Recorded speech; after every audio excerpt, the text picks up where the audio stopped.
வறட்சி நிவாரணம் தொடர்பான முதலமைச்சரின் அறிவிப்புக்கு வரவேற்பு தெரிவித்துள்ள விவசாய சங்கத்தினர் இழப்பீட்டுத் தொகையை உயர்த்தி தர வேண்டும் என்று வலியுறுத்தியுள்ளனர்.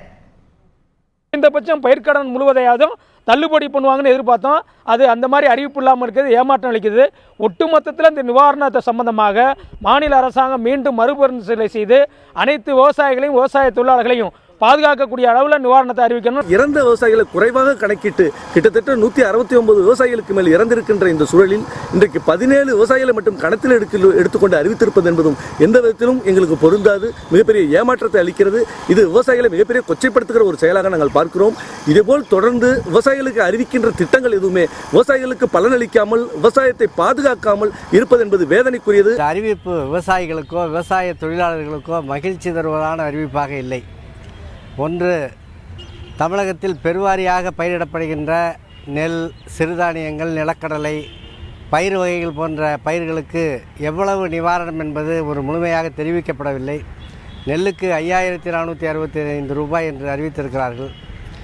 கடன் வரம்பு தொகையான கடன் வழங்குவதற்கு ஸ்கேல் ஆஃப் ஃபைனான்ஸ் என்று சொல்லக்கூடிய கடன் வரம்பு தொகையான அந்த தொகை 23,000 ரூபாய் ஒரு ஏக்கருக்கு நெல்லுக்கு இருக்கும்போது 5465 ரூபாய் அந்த நிவாரணம் என்பது ஏற்றுக்கொள்ள முடியாதது. விவசாயிகளுக்கு அது ஒரு பெரிய நிவாரணமாக இருக்காது.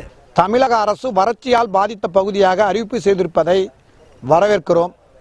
அதே நேரத்தில் விவசாயிகளுக்கு இழப்பீடு அறிவித்திருப்பது போதுமான தொகை அல்ல, அது உயர்த்தி வழங்கப்பட வேண்டும்.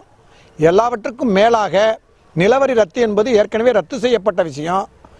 மேலும் தூர்வாரும் பணிகளுக்காக 3400 கோடி ஒதுக்கீடு என்பது வரவேற்கிற நிலையோடு அது ஏற்றளவில் இல்லாமல் கண்டிப்பாக தூர்வாரும் பணி நடைபெறுமாறு தமிழக அரசு பார்த்து கொள்ள வேண்டும். கைப்பொருளை இழந்திருக்கிறோம், எதிர்காலத்தில் வர்ற வருவாய் இழந்திருக்கிறோம். அடுத்தாப்புல குடும்பம் எப்படி செய்கிறதுன்னே தெரியாத தவிச்சு கொண்டு இருக்கிற நிலையிலே அரசு அறிவிக்கிற அறிவிப்பு எங்களுக்கு ஆறுதல் அளிப்பதாகவும் அடுத்த ஆண்டு மீண்டும் உற்பத்தி செய்வதற்கு ஊக்கமளிப்பதாகவும் இருக்க வேண்டும் என்று கருதி ஒரு ஏக்கருக்கு 25,000 ரூபாய் கேட்டோம். அதை மறுபரிசீலனை செய்து இது மானாவாரி இன்னொன்று புஞ்சை நஞ்சை என்ற வேறுபாடே இல்லாமல் 25,000 ரூபாய் ஒரு ஏக்கருக்கு நிவாரணம் வழங்க வேண்டும். வறட்சி பாதிக்கப்பட்ட பகுதியிலே மானாவாரி பயிர்களுக்கு ஏக்கருக்கு 3000 ரூபாய் என்று அறிவித்திருப்பது அது மிக குறைந்த தொகையாக தெரிகின்றது.